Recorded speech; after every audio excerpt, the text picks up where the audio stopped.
हर हर महादेव।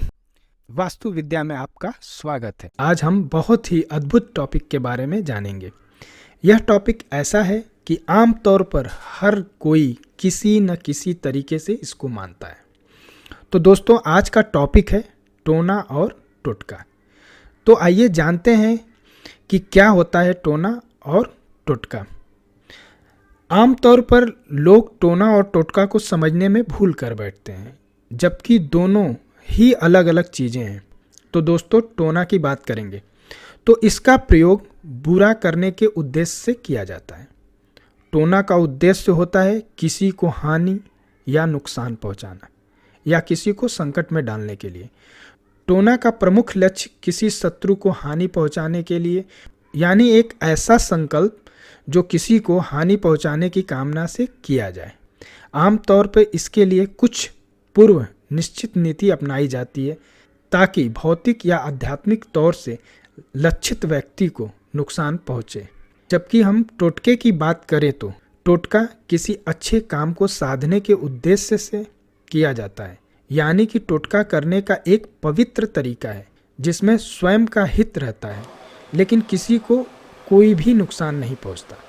टोटका में किसी के लिए बुरा नहीं सोचा जाता, सिर्फ अपने लिए अच्छा सोचा जाता, लेकिन किसी और को कोई नुकसान नहीं पहुंचता।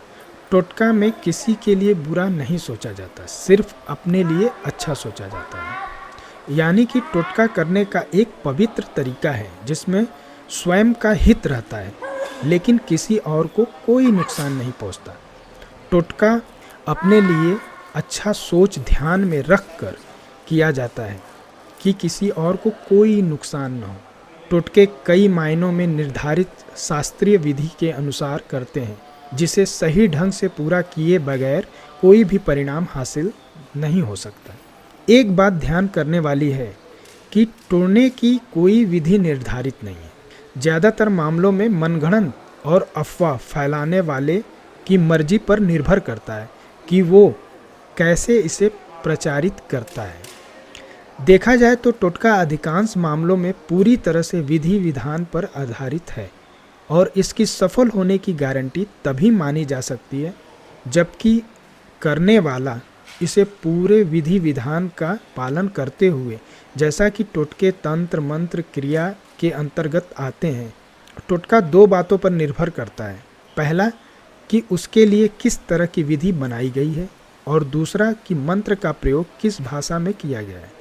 कुछ टोटके बिल्कुल साधारण भाषा में प्रयोग किए जाते हैं जबकि कुछ टोटके संस्कृत में होते हैं। टोटके की महत्ता इसमें भी है कि इनका प्रयोग करते समय होने वाली गलतियां क्षम्य हैं। अगर प्रयोग विधि के कारण कोई भी लाभ नहीं मिल पा रहा तो नुकसान भी नहीं होगा।